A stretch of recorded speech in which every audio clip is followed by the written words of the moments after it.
But when you sort of graduated or dropped out of college and went into the left and the male, the adult world, all of a sudden you began to discover that nobody would listen to you. And I tell the story, but it's really true, I think, of many of us, that I was at a place called the Institute for Policy Studies in Washington, which was a left-wing think tank. And I would say something, or one of the other women in the room would say something, and the men would keep talking as if we hadn't said a word.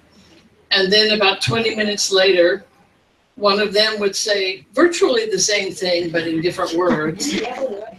And the millennials have a word for that. Oh, good. Tell me the word. Appropriation. Appropriation. They still do it, by the way. Thank you. They still do it. That's the disappointing part. But I'm glad you got a word for it, because it really is that experience of being invisible and having your work appropriated, but not only your work, but your ideas. And that really what turned me into a feminist, more than anything. And I just was very lucky that other women at the Institute were having a similar experience. And this was 1968. And so we started a women's consciousness raising group. And when we began meeting, we were all political women already involved in politics. We kept meeting, and every meeting we would only commit to one more meeting, because we kind of had this idea that what we were doing was important for us. It was helping us, but it wasn't the real work of a political movement. And so it was like, we can do this to strengthen our ability to be in the movement. But it took us a long time, I'd say almost a year, to believe that what we were doing was the movement itself, was about the liberation of women. We called ourselves Women's Liberation because we thought that sounded more like, you know, the National Fronts for Liberation and so forth. And so it seemed more serious than feminism, because at that time, the older than us feminists were fuddy-duddies, you know, and they just wore tennis shoes and all the stereotypes you probably have of us today. So, so it's a constant intergenerational experience. So I just want to jump from that to the entrance of Sunila and Roxanna in my life, which completely transformed all of my ideas about assumptions about the world and about what I was doing. And as you know, because Roxanna just said it, I met Sunila through Roxanna in 1985 at the Nairobi World Conference on Women, which was the third World Conference of the United Nations series of world conferences. And one of the things I want to say, when we say the World Conference on Women, everyone imagines the United Nations and the stuffy men and their, well, even stuffy women in their suits inside air-conditioned buildings. But actually, most of us were never in the UN part of the conference, or we were only maybe going there to lobby once or twice. We were in what was called the non-governmental NGO forum, which was like this massive gathering of women from all over the world. And it was extraordinary. I went to 3 of the 4 conferences, but I think the Nairobi one was the most extraordinary, because all of a sudden, all over the lawn of the University of Nairobi, or the University of Kenya, Nairobi, were all these women from everywhere. And there was a sense that this was inevitable. This was unstoppable. That, you know, women from everywhere were gathering and were going through different variations of experiences, but coming together. And that was really amazing. So that's the context in which I met Sunila. Actually, I brought some pictures too. I'll pass them around later. But of course, you've already heard I met Sunila, but first I had to be grilled. Anybody here been grilled by Sunila? Because she had to find out whether this gringa was an appropriate partner for her friend Roxanna.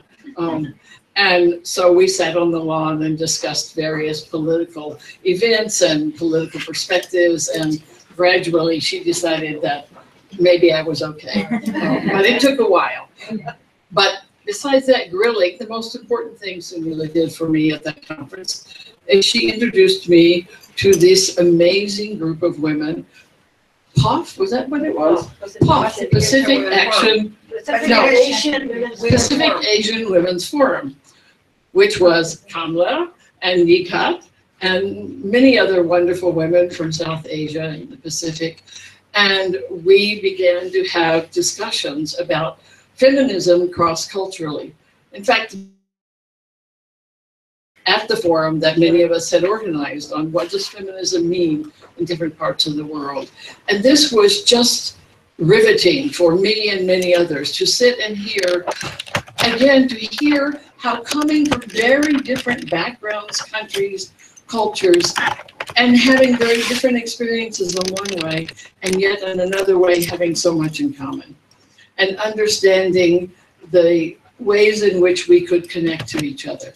Not by denying what was different, but by actually listening to it, by actually hearing what was happening and therefore coming to see what we had in common. And what, of course, we had in common was a politics of feminism, a politics of feminism that questioned dominance in the world, that questioned racism, that questioned war, that questioned heterosexism, economic hegemony, et cetera, et cetera. So that really transformed my life because I had been wanting to work with women internationally. It was, after all, the time when Ronald Reagan was president of the United States, and some of us thought nothing could be worse.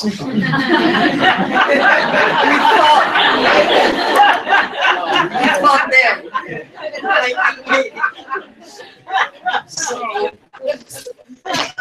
we're always learning. Politics is always teaching us.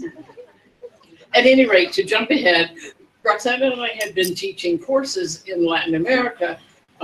You know, when you fall in love with a woman in another country, you have to figure out some reason to be there. So she organized courses for me to come and teach in Peru, and then we went together to Chile and the Dominican Republic and so forth with our little workshops on feminist theory for movement activists, which was really a way to do feminism, but not in a highly academic way, but to really talk about how do these feminist ideas affect your activism? What is different because of what you think about something? So it was a wonderful way to get to know the movements. And Kamla, who was, as many of you know, was and is, and always will be an amazing organizer, said, well, why don't you come to India and South Asia? And we're sitting around the lawn in Nairobi, and she said, no, I'll organize a tour for you.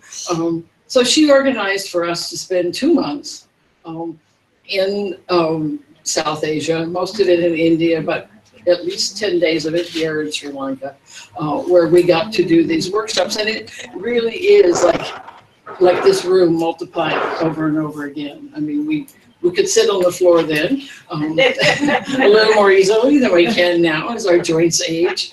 But we sat on the floor and met with women just like you, who were at that time in the 80s, developing women's centers, developing projects on women in peace, mothers and daughters, trying to figure out how...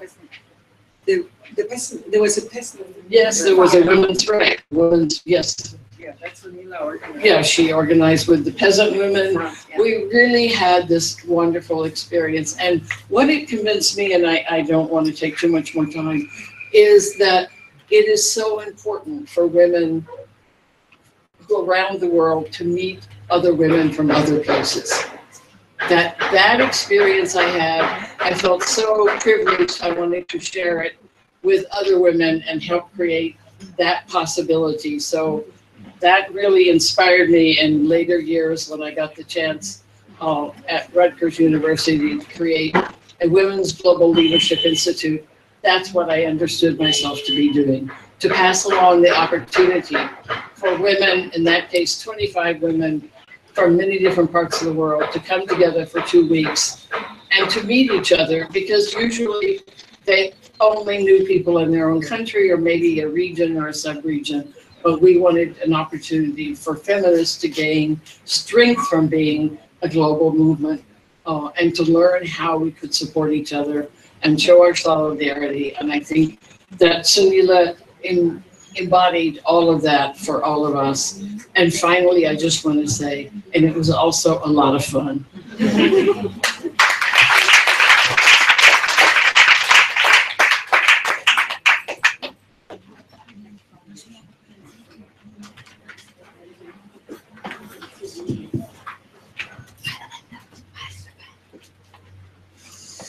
The main leader of the women's movement from India is not speaking. The quintessential South Asian, so I have to kind of try and fill that out. First of all, I'd like to say what a wonderful feeling it is to come back to Women in Media Collective. Viola, as you said, it has been, apart from Sunila, WMCA has been like a home to me each time I've come here. So it is really wonderful to be back here and to be in this kind of space. So thank you, WMCA. Thank you, Subha, for putting this panel together and for this opportunity. Thank you very much. When did I come into the movement? Unlike the people who've gone before me, who are like the stalwarts and really the leaders of the movement, my entry into the women's movement is fairly kind of late in life.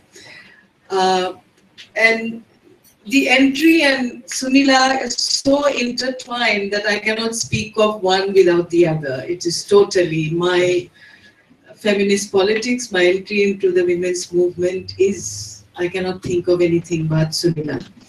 But prior to entering the women's movement, I was actually I come from a part of India, which is northeast of India, where there has been conflict now for over 60 years.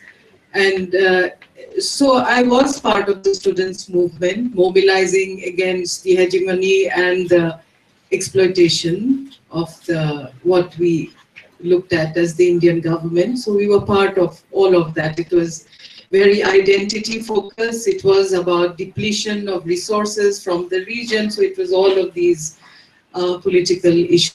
So one was part of that, but didn't have a gender lens at all. So we were just kind of challenging and being on the streets and things like that.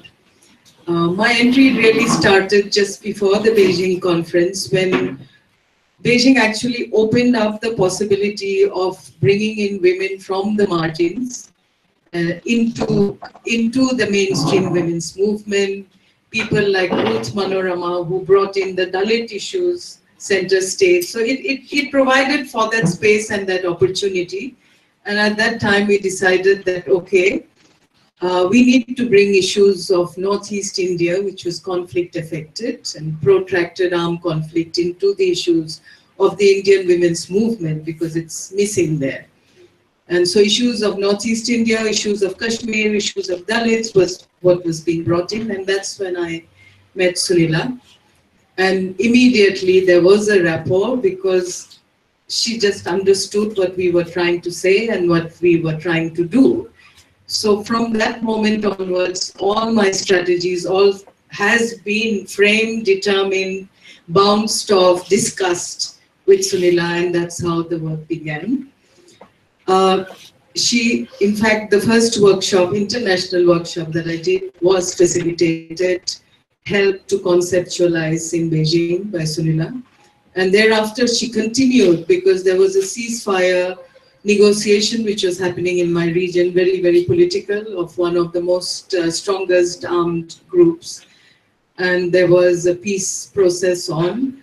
So it was important to get the women into that process, and what do they question, how do they unpack. But it was also very challenging for the women, because we were perceived as diluting the self-determination movement. So, this kind of balancing between, we recognized that there were real issues, that you were challenging the state, and there were very issues that we came together, but within that there were our issues as well. So how do we do the balance? And how do we make the other side, the non-state, understand that we were not diluting the movement? So that was a very kind of tricky balancing. And we're deeply indebted to Sunila for those balancing those dynamics. We organized first kind of conference saying women's rights are human rights, thanks to the kind of understanding that people like you brought in. And the men said, who are these women?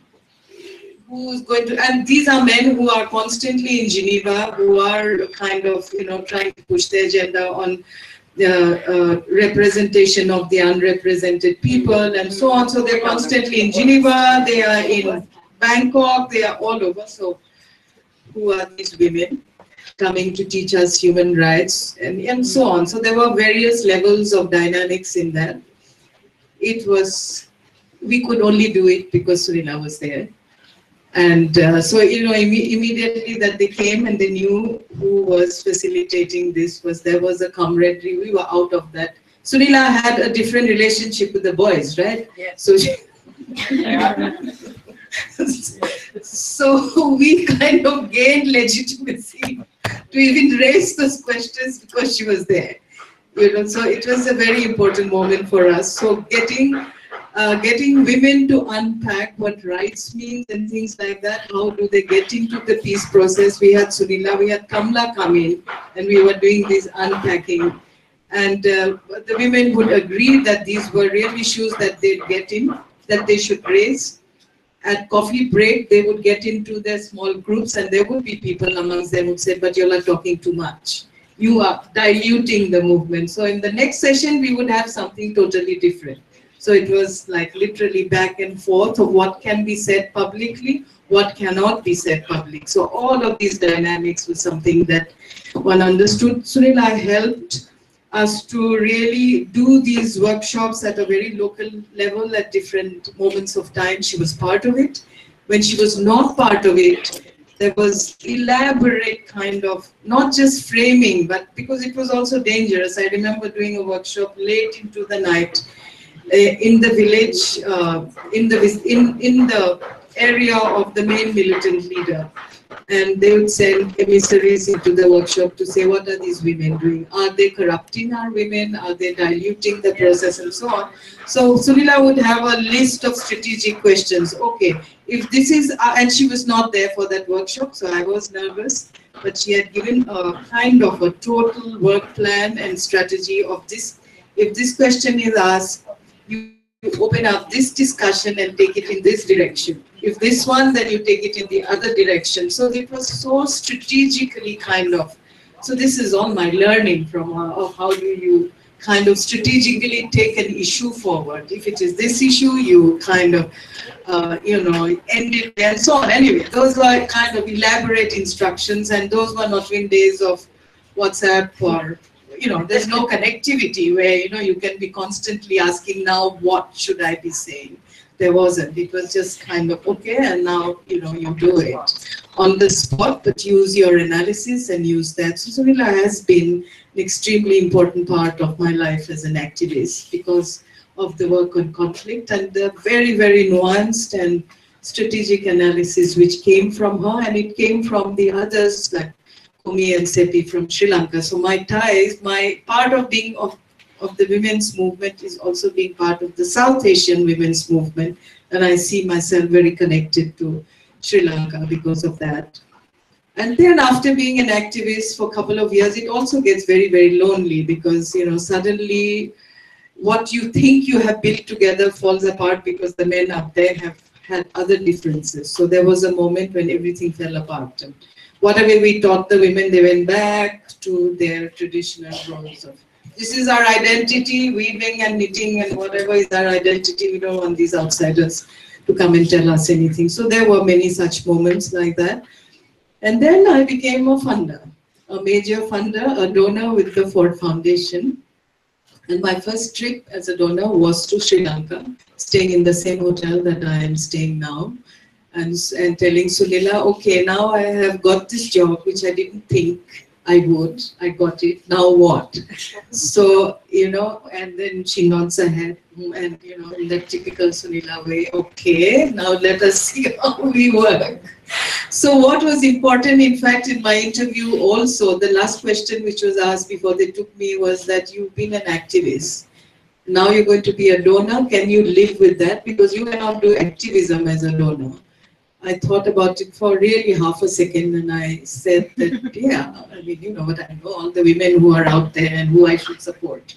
So it didn't bother me because even if I'm not in the forefront, I know the ones who would be and should be. So with that confidence, one became a donor, and throughout there was a lot of analysis back and forth of what should be supported, it's not just giving money for a project, but changing the whole politics around funding, if that could be done, to ensure that the feminist politics remains in whatever the people do. And I constantly sought, with the help of women who are part of the South Asian Women's Movement, to find people like that you could support, who do not look at work just as an activity-related series of things that you had to tick at the end of the day. So that is how it kind of worked out. And during that period also, what Viola kind of, you talked about the documentation, and that was very important. I mean, whatever she said to you, but she came to Nepal, and I supported that work of Sunila and another activist from India, Kalpana Kannabiran, coming at the height of the war in Nepal, to come and teach the local women, and these were mainly Maoist women, to document violations. And that again was very, very very tense and stressful, because you are going into a community, you're getting the Maoist women to document the violations. I supported that work. It was not within my mandate, but one always found ways to support this kind of work. And Sunila played a very important role in that process of documentation, teaching Maoist women at a very, very local level to document violations, and that got presented in Geneva later. So there are many such instances that one can go into, but it was, and I kept coming to Sri Lanka. There was once when I said to my Sri Lankan feminist friends, I love your seas and I love everything, but how about your highlands? Can we go there? And they all grumbled and grumbled, but nevertheless we all went. I was the only Indian in all the Naga shawls and all wrapped up to Nuara Elia. It wasn't even that cold, but it was great fun. So there were there was lots of fun moments as well, and there was understanding issues at a very local level. After being a funder, I also had a brief kind of romance with the UN, very, very brief, and that didn't last. But during that period too, again, it was important, and here I have Bunny sitting on my left, because it really appalled me within the UN when you had people with no experience in politics talking about, we will build capacity of XYZ. Who are you building capacity of these women? You even have the gall to think that you will build capacity of these experts on the ground. I came up with reactions like that. And then in discussions with Bunny and Sunila, that the program on peace and security, with so much of experience of Kamla Bhasin, who's sitting here and has refused to kind of share her experiences of working across borders on peace building without any funding. It is the politics of peace building across borders that led them. And there are, it's like, for me, it's incredible amount of knowledge and experience and expertise which exists. And these women should be leading that program. UN should be taking the back seat. So this was generally the idea. And Bunny came with that idea. And we actually managed to get it passed because we had some activists, supporters in higher up. And so we conceived of leading the Women, Peace and Security program of the UN for South Asia, led not by the UN, but by this group of experts. There was Nighat, there was Kumi, there was Sepi, there was Sunila, who else? There were many others. There was from Bangladesh, from all the countries of South Asia. and that they would lead and UN would be in the back seat. So it went for a little while, but then the internal contradictions of the UN, of course, were overpowering and the whole thing collapsed. But it was a very brave attempt, and it was only made, I was just kind of, just the instrument, but it was actually determined by all of these women from outside of how it should be led. And I wish people would think, if there are any donors here today, that you would think more about how actually the expertise which is on the ground and which is the real one should be leading. Programs should be giving you the conceptual framing, should be giving you the politics, because otherwise what is the point of taking this work on women's rights forward? So after that, I don't think I have anything more to add, because, then whatever, it came to an end, and now I am back. The last thing that Sunila did, of course, was to put me on the board of Urgent Action Fund, of which she was a chair, and her term had ended. And it was almost like, I'm putting you there with a purpose, and you make sure you do it, which happened yesterday. We launched Urgent Action Fund Asia Pacific, and that was really the agenda, that you have a fund for women human rights defenders, which is specifically for the Asia Pacific region. And as of yesterday, I'm feeling like, such a sense of, how you feel like when there's been big, like a Indian wedding, and the next day after the wedding, yes, but it's done, it's done. The Urgent Action Fund has been created, and Sunila, for whatever purpose you put me on that seat, it has been achieved, and I do feel that I can take a back seat. Not that I didn't feel like speaking at first. I thought I was still in this, mode of, okay, it's done, now I can relax. Thank you very much.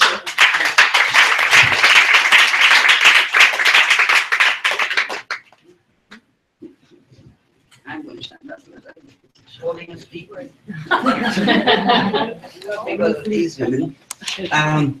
Thank you, Subha, for calling me here, and for the young feminist.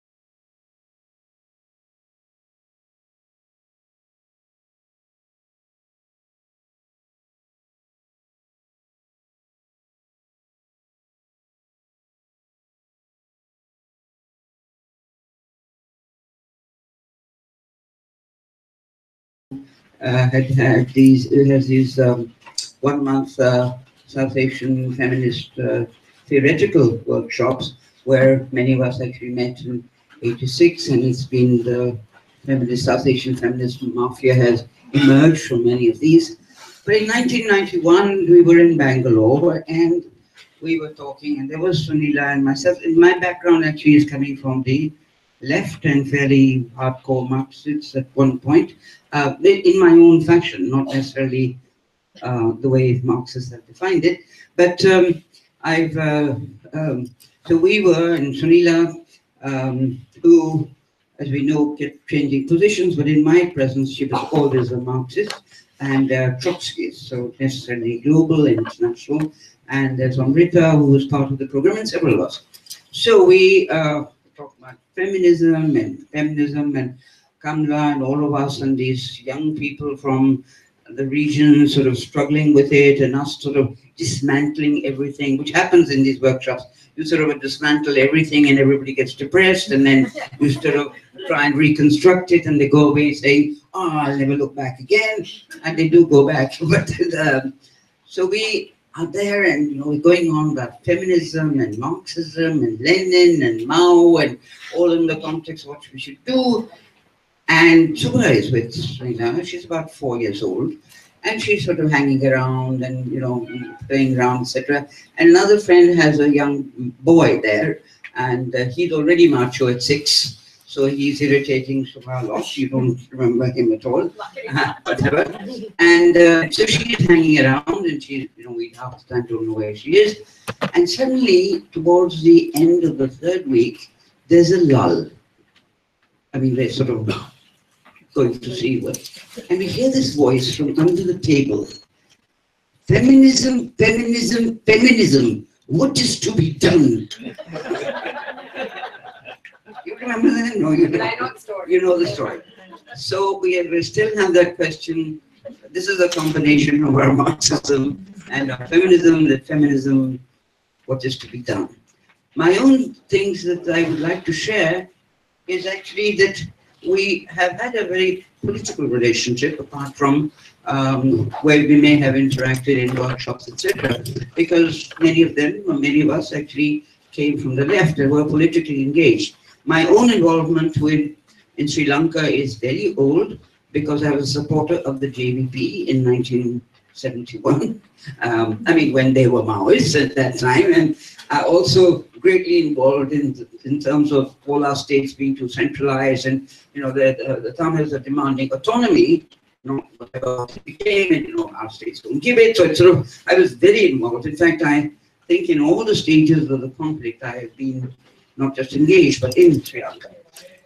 But similarly, Kumari has been, and others have been equally involved in other in movements everywhere. Because necessarily, if you're political, feminist, or whatever, you are, every person's problem, every country's problem is actually yours. You're looking at it politically. You're looking at it as a human being.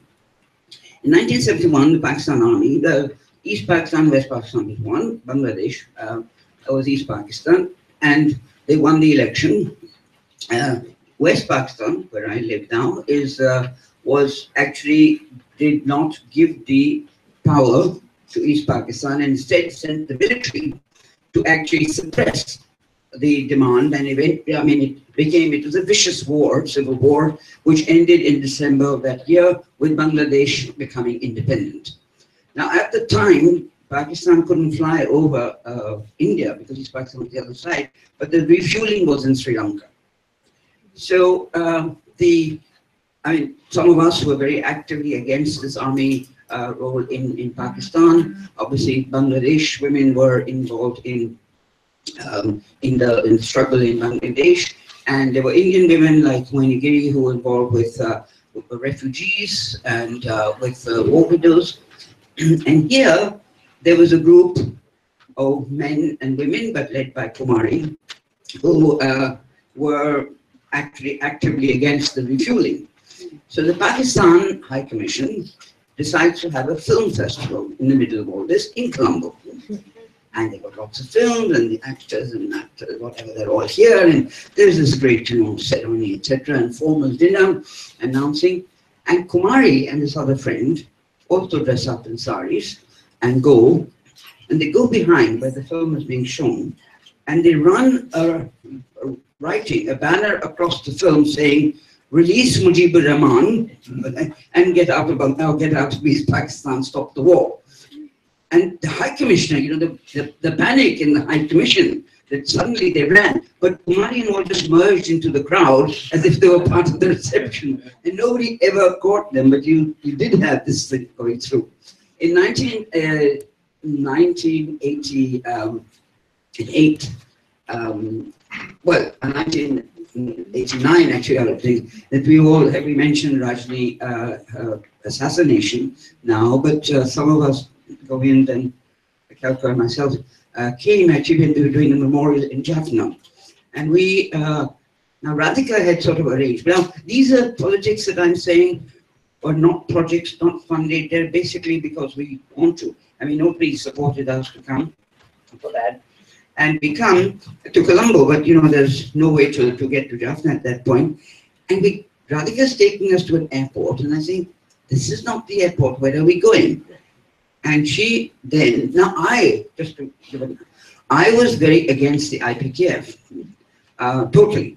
And I was convinced, out of all of us, that IPKF had killed Rajni. So I was, that you didn't know who had, but I was determined that they are not determined, but logically I say that it had to be. So Radhika didn't tell me about it, but suddenly we find that we are flying in an IPKF plane to Jaffna. And I said backed off, and she said, you can't back off now because I got this permission, but I didn't tell you because I didn't think that you would come from Pakistan if I told you what flight you were going on. 1988, I was in Cambridge, Cambridge, USA, and Kumari was then doing some work as a founding fellowship, and then I went to her and I was staying with her, and there was a Sri Lankan, the head of your police force, who was doing some course at Harvard, and his wife was visiting Kumari, and I was not there. And when I came back to her house, to the apartment, this, Sri Lankan police officer's wife said to me, oh, I'm so sorry, what happened, etc. Your president has died. I, jumped on that, this military educator, jumped onto the sofa and said, wow, And then she said, 10 military officers died. I said, bonus. And she was horrified.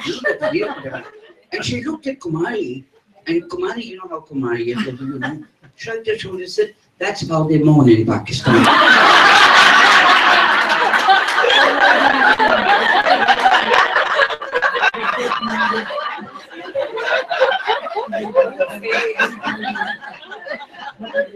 Maybe I should end with that. But let's talk. And anyway, but if you want to hear stories from me, but one thing I will say, all the stories that's been told, I've been part of that journey. So in a way, you've heard my story anyway. And but I'm hoping that we're going to have an open session now. So if we get on with that, because we want to know you and why you are here. Thank you. Thank you. Thank you so much, all of you. We can take a couple of questions. We're running a little bit against the clock, but I think that's still important. If everyone's happy to hang with us for a little while longer, we'll take a few questions, and then Kamla will end the session officially with something. And then anyway, of course, we can hang around for food and drink and more informal chat. But if anyone has any questions for any of them this evening, or clarification you'd like, something you'd like to add, or a comment or anything, happy to take them.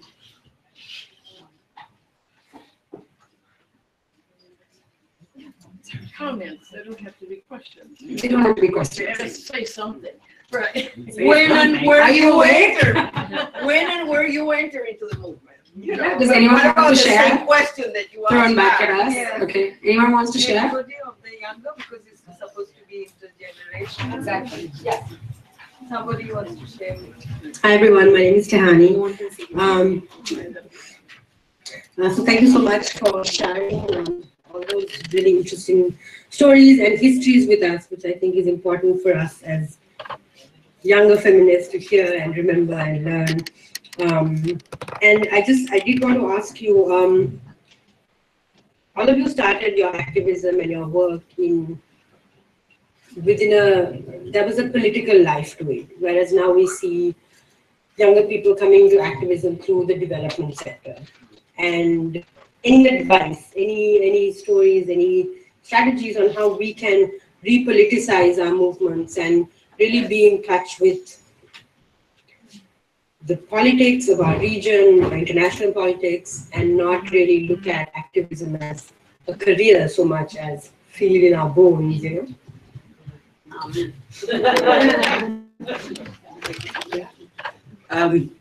Actually, the fact that people are in their NGOs, not only women who are in NGOs, but all of us, whereas we did have a political vocation, we also had jobs. I mean, somebody could have been a banker, or somebody could have been in the type of movement we're talking about. We were part of left groups. We were teaching at university. I mean, somewhere we were earning a living. So it's actually not the fact that you may be working in an NGO, or it's what, and that work is there. But what else are you doing in terms of your commitment to the movement. One, you cannot look at the women's movement without looking at other movements. Women's movement cannot hang in the air.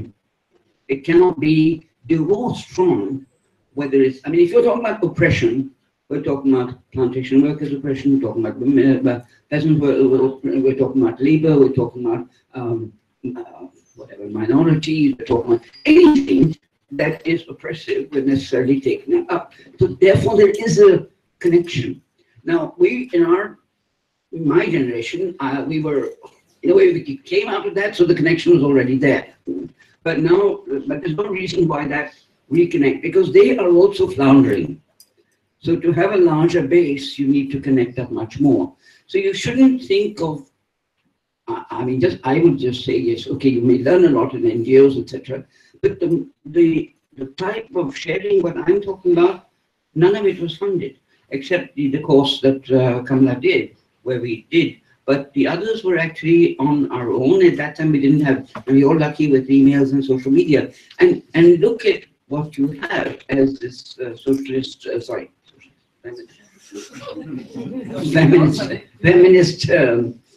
do you call it? That collective. If you have 300 of you who have joined this, and it's also cross-border, and you have nobody's paying you to do this, there's no reason why this cannot itself propel a movement. Because what is a movement? That you all are thinking in a certain way, want certain thing, and are fighting for it. But that doesn't mean, of course, you have to get off the computer and fight for it at other levels. Can I also would like to say, yeah, I think it's very, yeah, it's working. It's very important to keep your, and I think the purpose of me talking about activism, donor, UN was also to kind of talk to that you keep your feminist politics and your core commitments have to remain intact. You have to be convinced totally. I mean, it is part of your being, what your politics is. And that it is important when you occupy certain spaces where you can challenge, you occupy spaces of power, that you do not let go of that politics, which is very important. I understand it's difficult if you are the only person. Kamla did it for years. From within the UN has mobilized, I don't know how many kind of, workshops, thinking, political mobilization. So it's, first of all, it starts with you, that I am committed to this and there is certain things non-negotiable and there's no compromise. Then you find your allies even within a particular, space, be it the funding organization or the UN or wherever, and you can do it. My whole thing is that there has to be, though, a certain level of solidarity, because if you're just alone, then you can't, then you get kicked out. You get kicked out of your job or you get kicked out. So, women who are there and talk, there's a lot of rhetoric about feminist politics, but when it comes to actually being in a space where you could challenge collectively, you don't, then I have big question marks, frankly. So, having seen all of this at very close quarters. So that's what I would say, that there are ways of doing it, and we have to continue to find ways of doing it. We have to continue to reaffirm and recommit to the feminist kind of ideology and principles. I think I'd just like to respond to one of the things that Nighat was saying. I think especially for some of us, because the online spaces are spaces that we use and that we kind of come together on.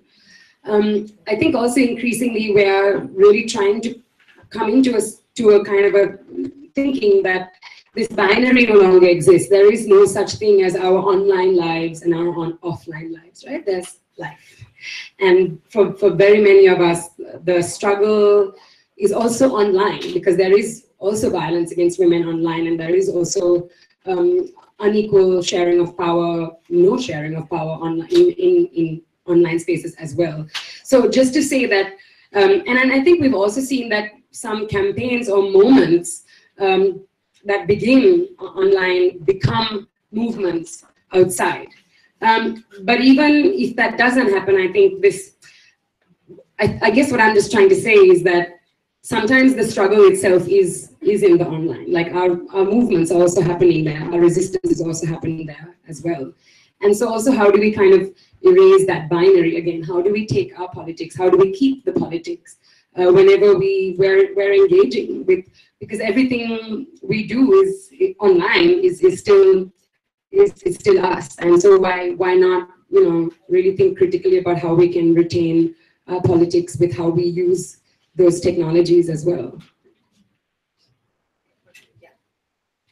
Hello, my name is Jinsun Lee from South Korea, and then maybe I can share a little bit of South Korean story, and then asking question to Charlotte about how feminism influences on activism. Actually, you mentioned it, right? So, okay, what's happening in Korea at the moment is last year there was one girl killed by a guy in the middle of a very crowded area in Seoul.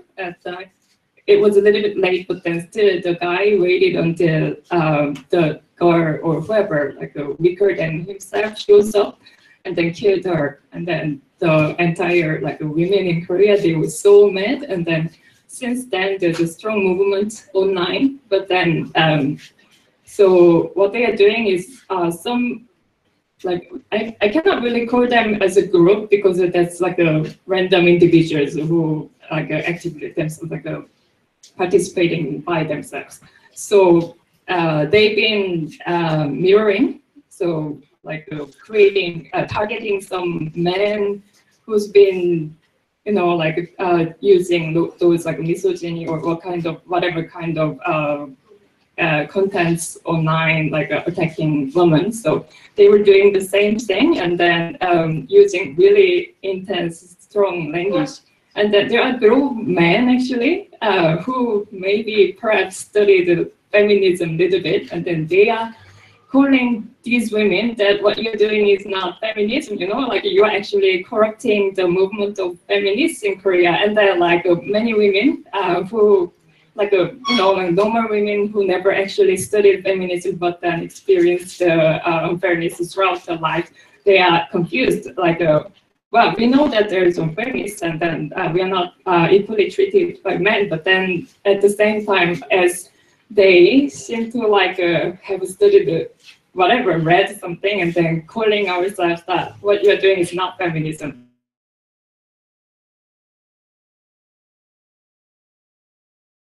So, but then they're asking, this is a question, but a lot of Korean women, my generation, have the same, doubts. So what should we call this then? Should we just listen to them that maybe what they are doing, using strong language, attacking men verbally, not actually physically or anything, but online? So should we actually criticizing them together and then or encourage them more, and then exactly that's exactly that's question as well. But then how shall we respond to that? What can we use counter argument against them? We'd love to study feminism, but then it's never enough, studying is that's my question, and then you're sharing. Thank you. Well, I would have to know more about the situation, but I think that the core part of what you said is that feminism is constantly evolving. Nobody owns it. And I certainly don't think that these men can be telling you or the other women that, that you're not feminist, or that feminists are, from the very beginning, we're always told that we're destroying our own cause because we're too noisy, because we're man-hating, because we're lesbian, because we're whatever. So I agree with the immediate response. It's not about toning down anything. Even when I'm working, say, in the UN, it's not about toning down. It may be about presenting your arguments in the language of the people that you're trying to convince, not for toning down, but for trying to make them understand logically. But I think that it kind of goes back to the previous question, which is, if we understand feminism is about a perspective on women's situation and includes looking at women intersectionally in relation to all the issues that affect our lives, then it will always be in debate. And that's not bad. I mean, to me, that's okay. We'll always be in debate. But we have to see it as something that helps us raise our consciousness, not just to be reacting only about ourselves. So, for example, you said, when the women see what happened, one of the stages of that process is not only to be angry about it, which they should, and react, but then to also learn to think about, well, why is this happening? And that's where feminism comes in. It's not just this man. It's happening broadly. The society is allowing it to happen. This is the process of analyzing and thinking about, well, therefore, what's the most effective way to work? So I don't think it will ever be smooth. You know, we will be arguing. To me, it's not whether we have debates. It's how we debate and how we try to keep respect for each other, and how we also continue to see that feminism and the movement is more than just our organizations. And that's the previous question. To me, there's nothing wrong with having NGO organizations.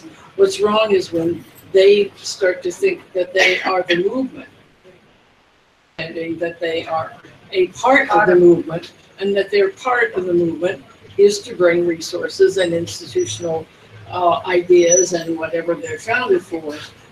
But as a movement, we will always be more than just those NGOs.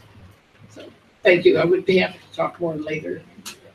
I think we can take one more question, but while that question is asked and answered, maybe I'm just going to pass around this little box, and whatever you want to put in it would be very much valued and appreciated. So like I said, we don't have any funding. We just do this because we really want to be able to do this.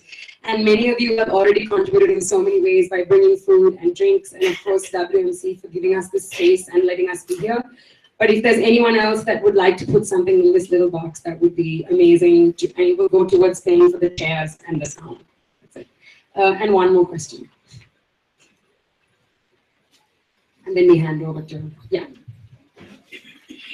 I'm sorry, we don't have a roving mic. Do you mind coming forward?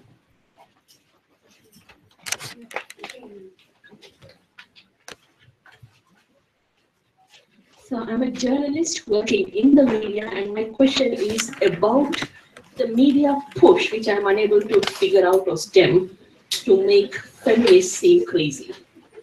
Like, if you ask the people in the room what feminism is, not maybe this room, but generally, men and women alike in South Asia say they are bra burners, they are femen, they are crazy, but nobody knows the local feminists working on local issues, turning the tide towards women's progression. And how do we stop that? And is there any strategy that the media is employing, and how do we stem that?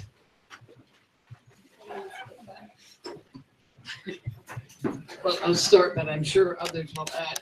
I think it's a really important question. I started a file in my desk drawer in 1971 with what I call articles about the death of the women's movement, or articles about how ridiculous it is. I think one of the things that we experience as women, some movements experience violence as the first reaction. And I think women are now experiencing violence more than ever because we're being taken more seriously. But one of the main strategies for dealing with women's movements in the beginning is to make fun of them, to make a joke out of it. I remember you find ways of saying, I mean, really, I was alienated from the suffragists who come before me because all I heard was society saying, you know, well, they were a little crazy, or they were fuddy-duddies, or they were, you know, we always have this phenomena of women being ridiculed.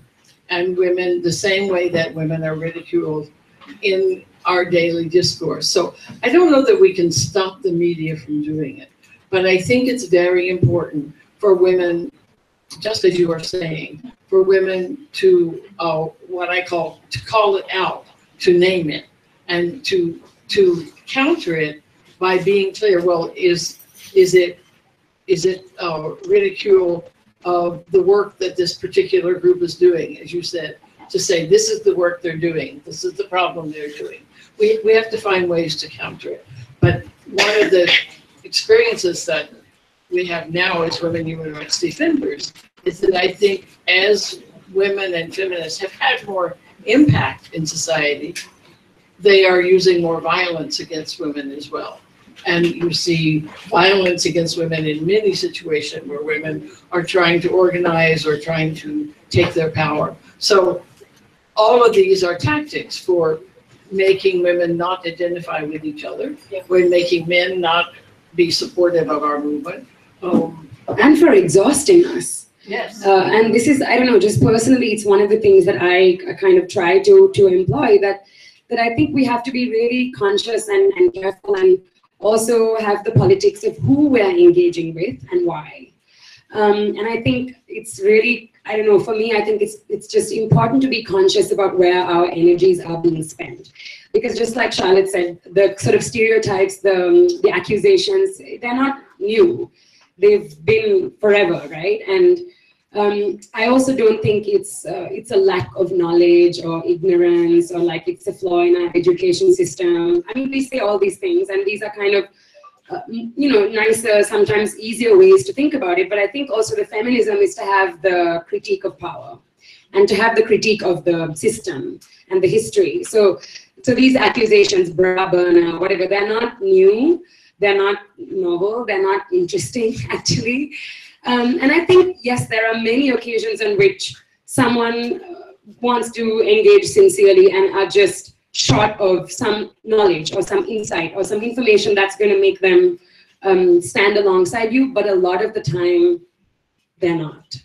And I don't know, just personally, it's something I find myself thinking a lot about, just that there is also a politics about where my energy is being spent. And I think that's important for us to think about as well. And on that note, we're going to hand over to the real mistress of ceremonies. I've just been an imposter all this time. No mistress, master. Mistress.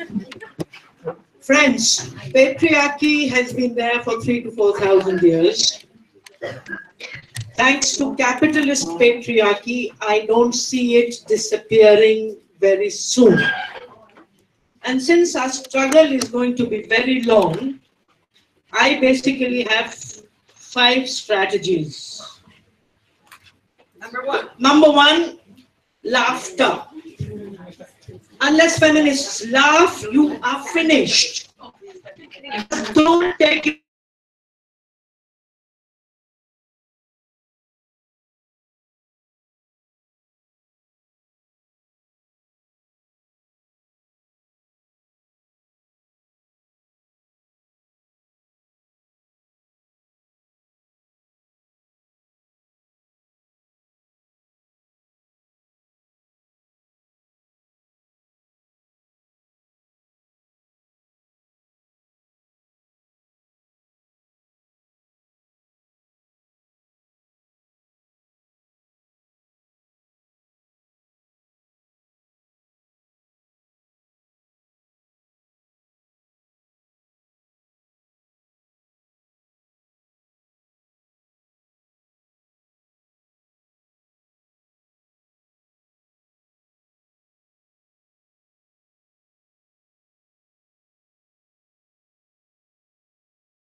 Is that not your name?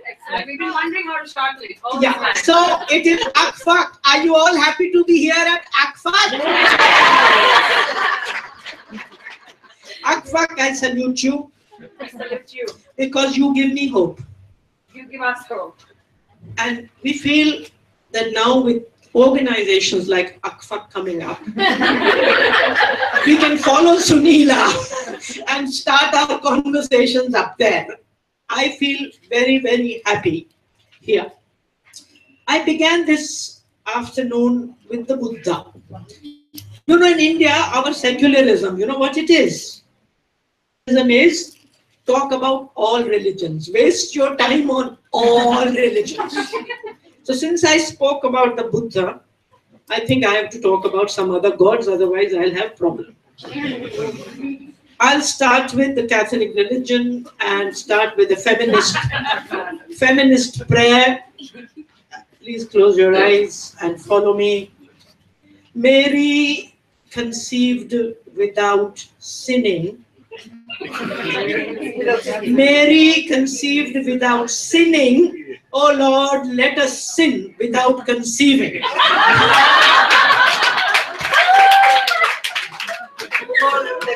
Yeah. And the next one is really, we in Sangat, we are doing 1 billion rising, and we have now started another campaign for property for women. So related to this, there's a strategy by another goddess. Her name is Shasha Gabor. And Shasha Gabor said, I am a great housekeeper. Every time I leave a man, I keep his house. So I encourage you to follow this strategy. We need feminist spaces. Just go with rich men, get rid of them, and then give that property to Women in Media Collective, etc., etc. She had like 6 husbands and 5 houses. 6 husbands, and I told one of them was an Indian, Mr. Bhomik. I put this on Facebook, and somebody told me that one of her husbands was that. Okay, friends. Now, laughing is okay, but I am really grateful to Donald Trump. The women's movement in the US was sleeping. The bloody man has woken them up again. So clap for Donald Trump. We have to turn every tragedy opportunity. And I think we have turned Donald Trump into an absolute opportunity. Feminism is alive and kicking once again. United States, we used to call it the untidy states of America, but we can call it United States of America. You know, friends, how many of the Sangatis are left here? Marisa, 2, 3, 4, 5. You know, in Sangat, we don't really need jokes to laugh. We laugh when we decide. We can show you now. And in fact, all of you can also do the same. Will you try? How to laugh without jokes? Yes. Will you try? Yes. All right. Have to be serious. Do I need this mic? I can be louder now. Yeah. Take a deep breath. Should we stand? No, you can keep sitting, but just be vigorous, huh? All right. And let's go and say.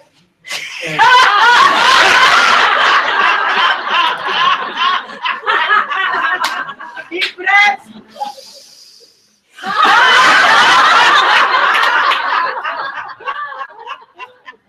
That's that.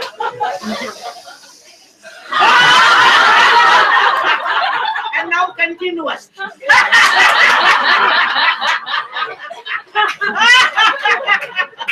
on, what happened? No need for jokes. You can just let go. And the final strategy, ladies and gentlemen, is slogans.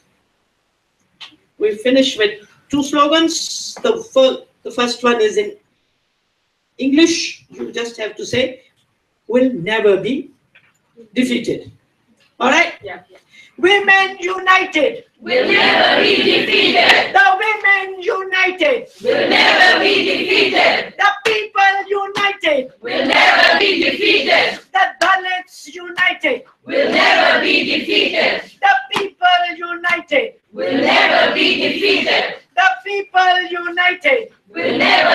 defeated. The minority is united. Will never be defeated. The excluded united. Will never be defeated. You are very good. Thank you very much. And last slogan, of course, has to be Azadi. What? Azadi. You still don't know that? No. You have to stay on here, please. Viola, keep her here. Azadi in Arabic, in Urdu, in Farsi is freedom. As I've been saying, I've learned this slogan from the Pakistan movement. Many movements have been using it. All these years in Beijing, etc., I have been singing this slogan, chanting this slogan. In Beijing for the first time, I did it in English. And it was lovely, 7,000 or 8,000 women shouting this slogan, Azadi. At that time, it was freedom from. So like, now you have to say Azadi. And last night I was not happy with the way you said Azadi. You made it too long. You just have to say Azadi. All right. Like this. Azadi. Okay. We women want. Azadi. That's right. We women want. Azadi. Our daughters want. Azadi. The Akfak want. Azadi. We women want. Azadi. From patriarchy. Azadi. From all hierarchy. Azadi. From endless violence. Azadi. From helpless silence. Azadi. So we either went on with from what? And then I said, let's also say for what? For singing loudly. Azadi. For dancing madly. Azadi. For self-expression. Azadi. For whatever. And on the 31st of January, sorry, on the 31st of December 2016, some women in Delhi University assumed they lived in a democratic country. They assumed that India got freedom in 47, that women also got freedom. We are wrong. Only our men got freedom. We women still don't have freedom. So in Bangalore, this woman who was going to celebrate New Year's Eve was molested by a crowd of men. At the same time in Delhi, another idiotic woman thinking she was free in India was going to celebrate. That is when I created this slogan. What does freedom mean for us? Not from what, not for what, but what is freedom for us women, for these younger women? And that's what, you know, my slogans in Hindi are much better. But what to do in English language, they are second rate, but never mind. So, it's called My Friend Azadi. Now, Azadi is my friend. It's my life. I can't do without her. Understand? Okay. Will not do without her. Whether India gives us freedom or not, we will not do without it. Okay? So you have to say Azadi again. What do we want? Azadi. What do we chant? Azadi. What do we want? Azadi. What do we chant? Azadi. What is our dream? Azadi. What do we scream? Azadi. Who is our friend? Azadi. Who's our lover? Azadi. Who protects us? Azadi. Who directs us? Azadi. Who makes us strong? Azadi. Who gives us a song? Azadi. Who helps us grow? Azadi. Who makes us glow? Azadi. Who gives us dignity? Azadi. Who gives us equality? Azadi. Who makes us human? Azadi. Who makes us strong woman? Azadi. That is why we love it madly. Azadi. Come say it loudly. Azadi. We love it madly. Azadi. Say it loudly. Azadi. Thank you very much.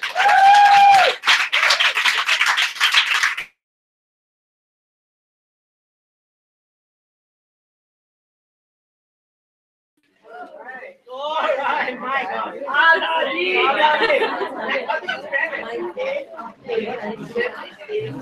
Yeah. Shadi, can you take a picture of us and come?